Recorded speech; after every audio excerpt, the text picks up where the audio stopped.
আমরা কেউই জানি না এই পৃথিবীতে আমরা কদিন আছি, তবুও জীবনের অনেকগুলো দিন কিন্তু আমরা হেলায় হারিয়েছি। তাই আজকে আমাদের একটা শিক্ষণীয় বিষয় আছে। ওমা বয়স কত গো?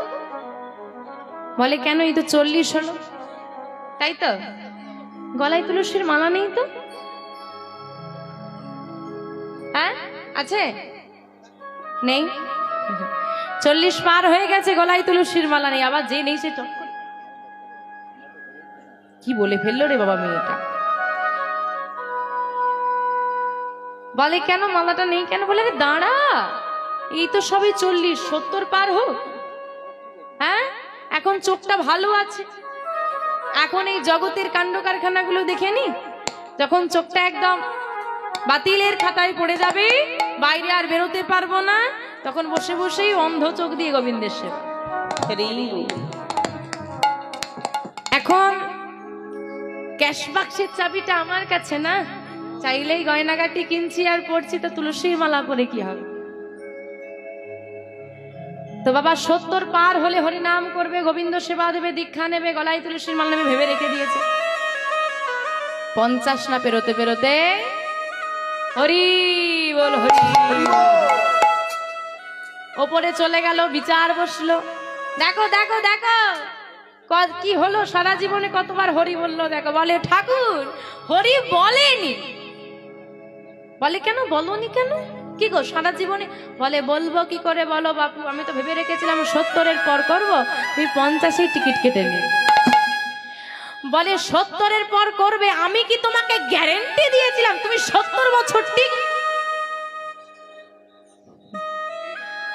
মা আমাদের দশাটা হচ্ছে সেই রকম, ভেবে রেখে দিয়েছি করব, কিন্তু করার সময়টা তুমি পাবে কিনা সেটা আগে ভাবো।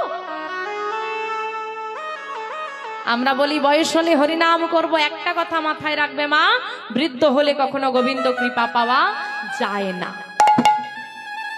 কেন পাওয়া যায় না? কেন পাওয়া যায় না? আচ্ছা মায়েরা তো প্রত্যেকের বাড়িতে গোপাল আছে, গোপাল সেবা দেন তো? আচ্ছা গোপাল না থাকলেও গোবিন্দের সেবা আমরা দিই, চিত্রপট অন্তত বাড়িতে রাখি, তাই তো?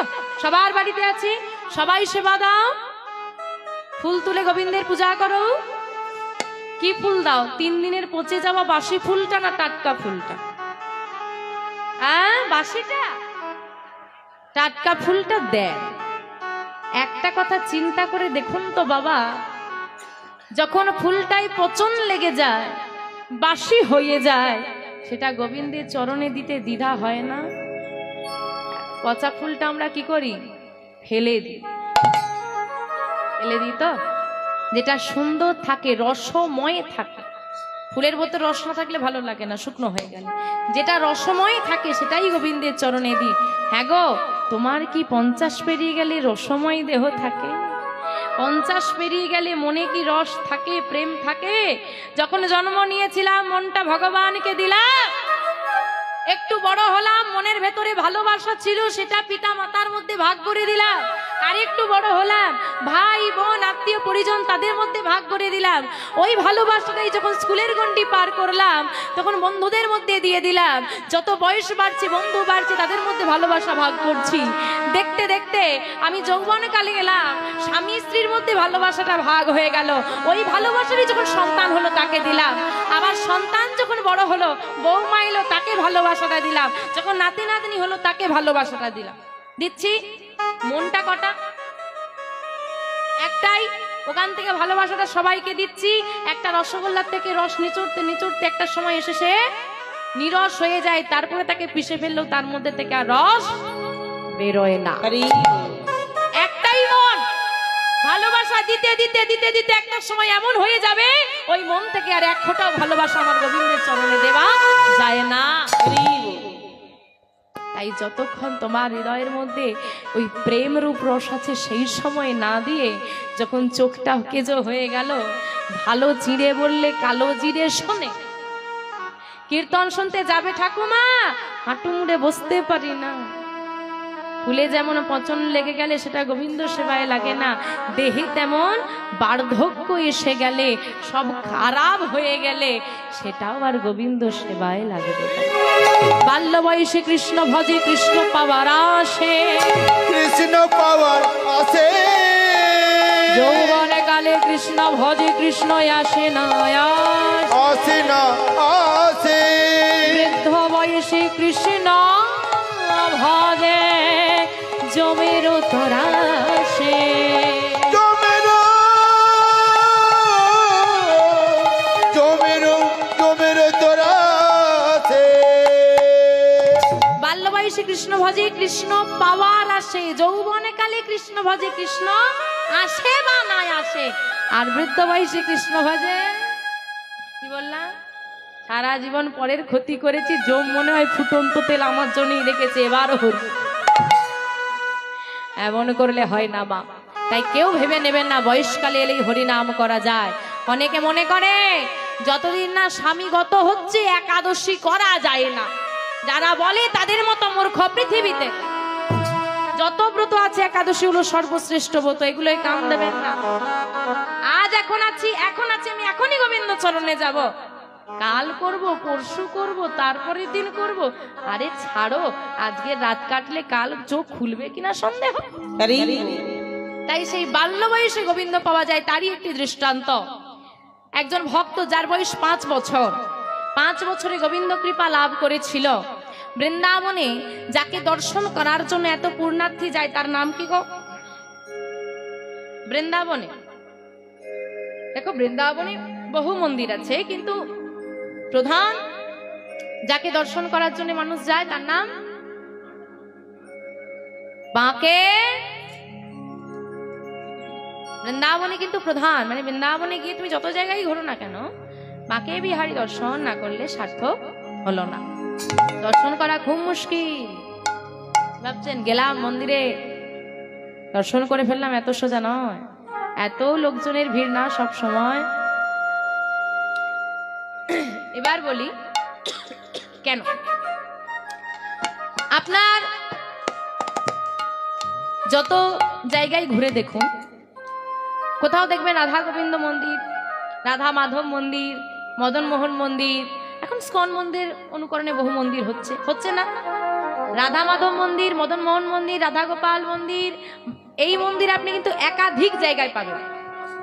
মদন মোহন মন্দির আপনি দুটো পেতে পারেন, রাধা মাধব মন্দির দুটো পাবেন, একাধিক পাবেন। বাঁকে বিহারী মন্দির পৃথিবীর ওই বৃন্দাবন ছাড়া আর কোথাও নেই। বিগ্রহের সাদৃশ্য, বিগ্রহের সাদৃশ্য মানে আরে এই যে বিগ্রহ দর্শন করছি, এই বিগ্রহের মতো ওই মন্দিরের বিগ্রহটা একই রকম না প্রায়? এরকম বলা আমাকে বাঁকে বিহারীর বিগ্রহের সঙ্গে কোনো বিগ্রহের সাদৃশ্য নেই, কারণ তিনি স্বয়ং ফুটে উঠেছেন জীবন্ত। বাবা এই যে বাঁকে বিহারী লাল কথাটা, বাঁকে কথার অর্থ কি? বাঁকে বিহারী লাল নামে কাকে চেনো? কৃষ্ণকে। বাঁকে কথার অর্থ কি? বাঁকা। বাঁকে কথার অর্থ ভগবান বাঁকা না সোজা?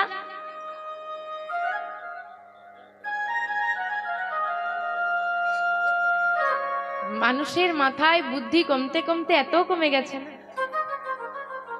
দেখো আমি খুব খারাপ মানুষ, আমি খুব খারাপ মানুষ। তুমি আমার মুখের সামনে আমাকে খারাপ বলতে পারবে? বলবে কি? মুখের সামনে বলবে হ্যাঁ দিদি তুমি খুব ভালো, এই সেই। আচ্ছা সরে গিয়ে খারাপ বলো, অসুবিধে নেই, কিন্তু মুখের সামনে তো ভালো বলে।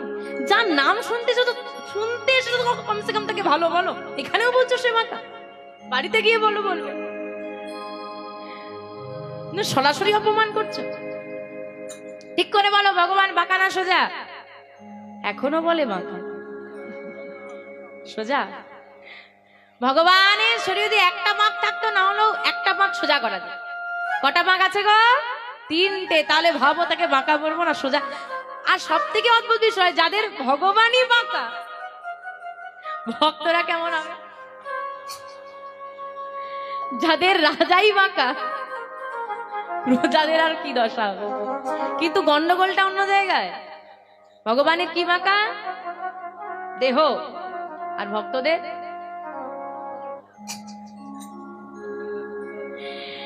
দেহ বাঁকা হলে সার্জারি করে সোজা করা যাবে।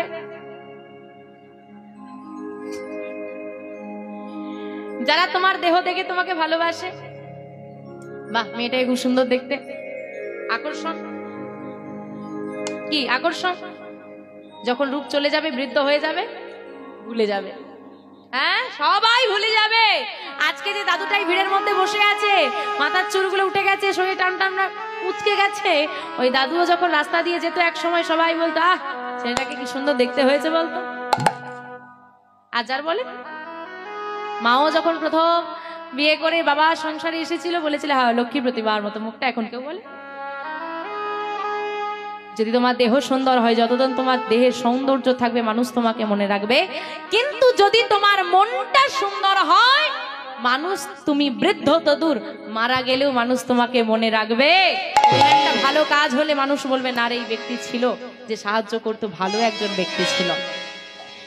দেখো, জীবনে এমন কাজ করে যাও, জীবনে এমন কাজ করে যাও, যখন তুমি মারা যাবে না, 300 ব্যক্তি বসে চিৎকার করে কাঁদবে, 300 ব্যক্তি, কিন্তু কতজনের চোখের জল ভেতর থেকে আসবে সেটা কেউ জানে না। লোক দেখা, এমন কাজ করে যাও যেন তুমি মারা যাওয়ার পরেও 3টে মানুষ আফসোস করে বলতে পারে, আহ একজন ব্যক্তি ছিল যে চলে গেল। জীবনে এমন কাজ করো যেন 3টে ব্যক্তি হলেও তোমাকে মনে রাখে, তবেই তোমার জীবনের সার্থক। কারণ আমরা কেউ জানি না মা, এই দেহের মধ্যে আজ আছি, কাল থাকবো কিনা। সবাই আজকে রাত্রে নিশ্চিন্ত হয়ে ঘুমিয়ে যাব, পরের দিন সকালটা হবে ঠিকই, কিন্তু সকালটা আমরা কেউ দেখতে পাবো কিনা তার গ্যারেন্টি নেই। এই মহাজন বলেছিল একটা সুন্দর কথা, কি জানো? এই খাঁচার ভিতর, খাঁচা দেহ আর পাখি আত্মা। তোমার বাড়িতে যতই দামি খাঁচা থাক না কেন, পাখি থাকলেই তবে যত্ন পাবে, পাখি যদি না থাকে ওই খাঁচাটাই ভেঙে পড়ে থাকবে, কেউ আর তার যত্ন নেবে না।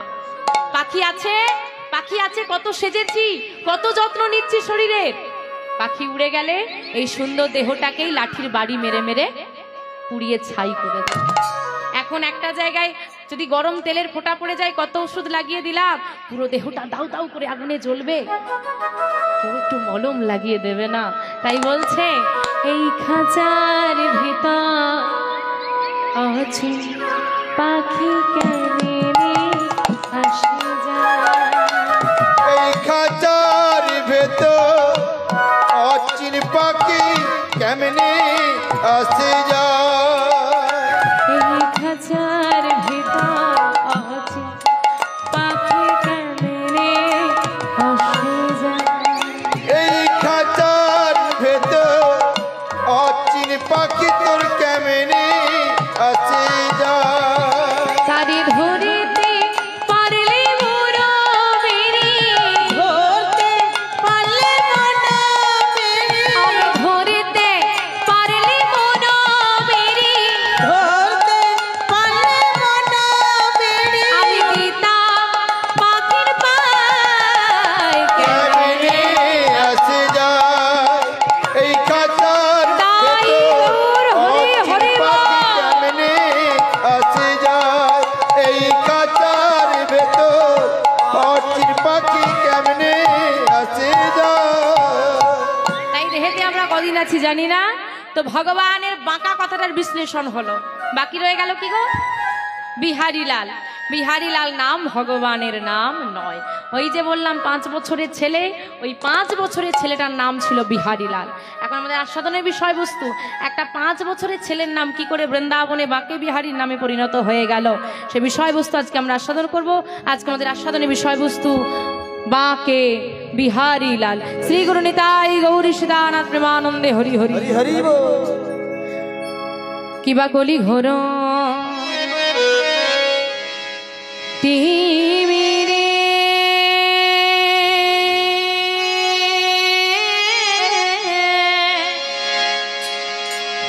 আমার গোরা সল জগজনে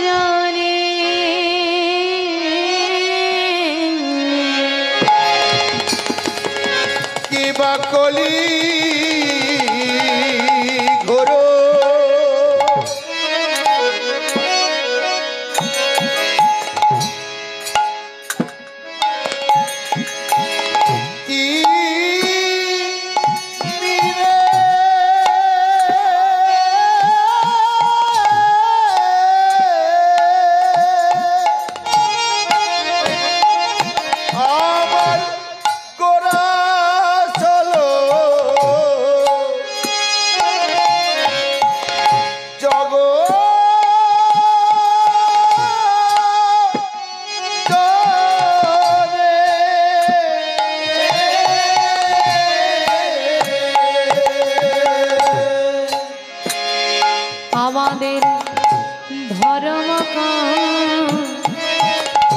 ধর রহলো দূর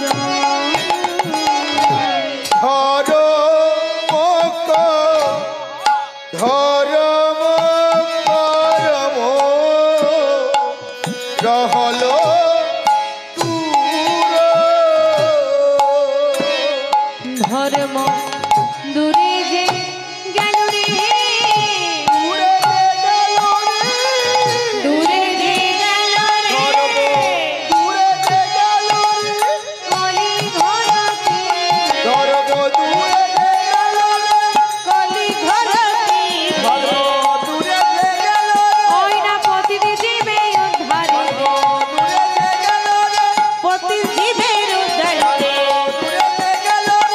কলি ঘর তরাইতে কলি ভব তরাইতে ওই না গৌর হরি এলো বলে গৌর হরি এলো বলে প্রতিদিবের উদ্ধারে ধর্ম করব ওই না হরি হরি হরি বলে তাই গৌর হরি হরি হরি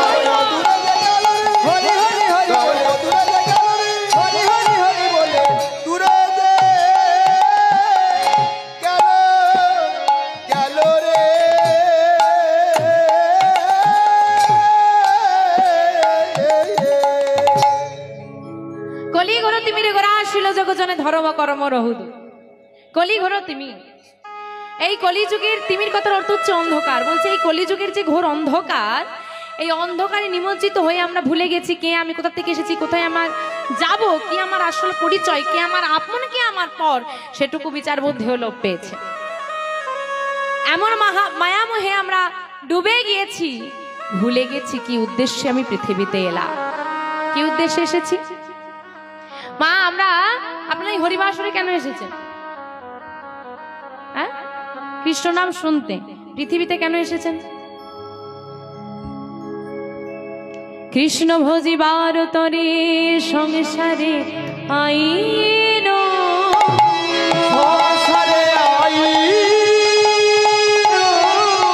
বেছে বয়ে মত্ত হইয়া বৃক্ষ সম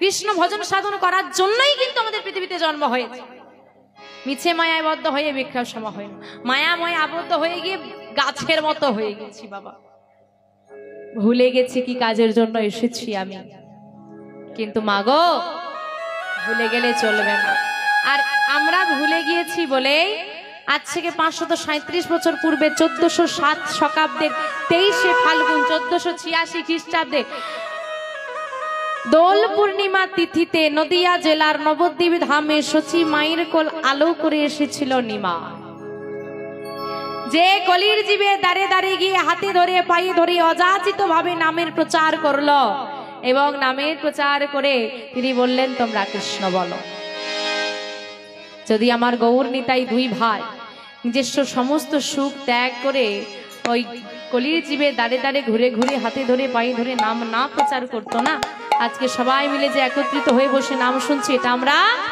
কোনো দিনই পেতাম সবই আমার নিতাই গৌরের কৃপা তাই নিতাই গৌরকে ছাড়া কিছুই করা যাবে না কারণ আমরা যেটুকু নামে শান্তি পেয়েছি সেই নামটাই কিন্তু আমার গৌর হরি রানা আর ভুলে গেলে চলবে না হরি নামে হরি নামে সেই হরি নামানোর উপায় আমার গৌর হরি দিয়ে গেছে গৌর হরি না দিলে কিন্তু পেতাম না তাই সবাই মিলে ওমা গৌর হরি আসবে কোথায় আসবে গো এইখানে এই নদিয়ায় আমার গৌর এলো রে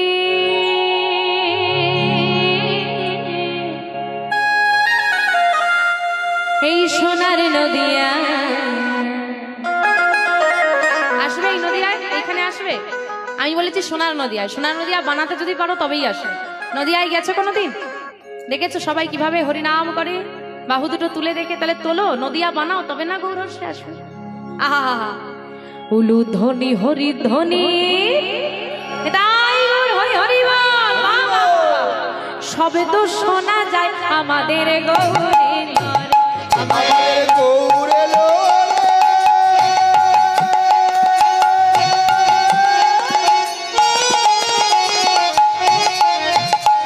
এই সোনার নদিয়া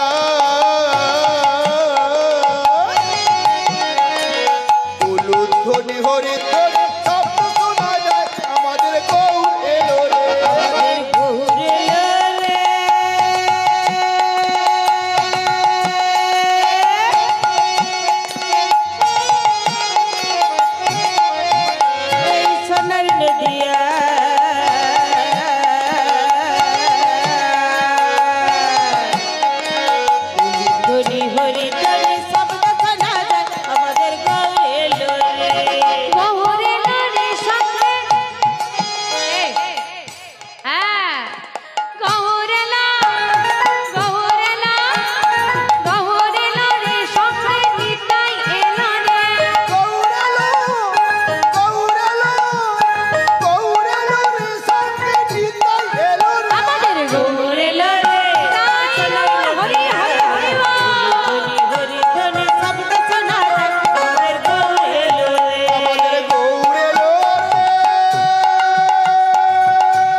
গৌরহরিতে এসে তো গেল, দেখতে কে কে যাবে হাত ধরে দেখি।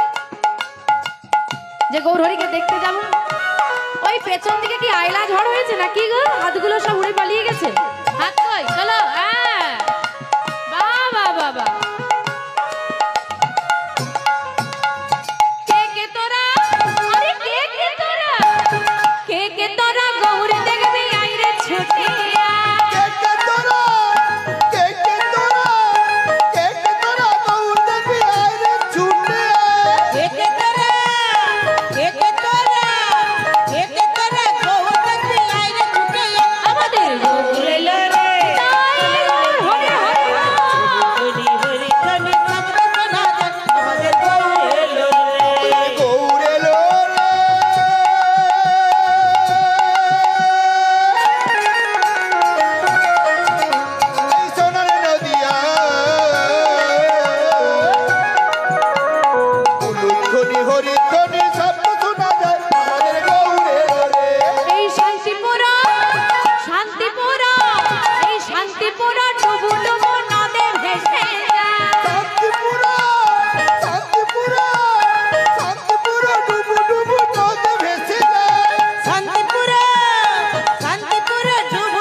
গৌরনীতাই কথা আমরা আস্বাদন করলাম।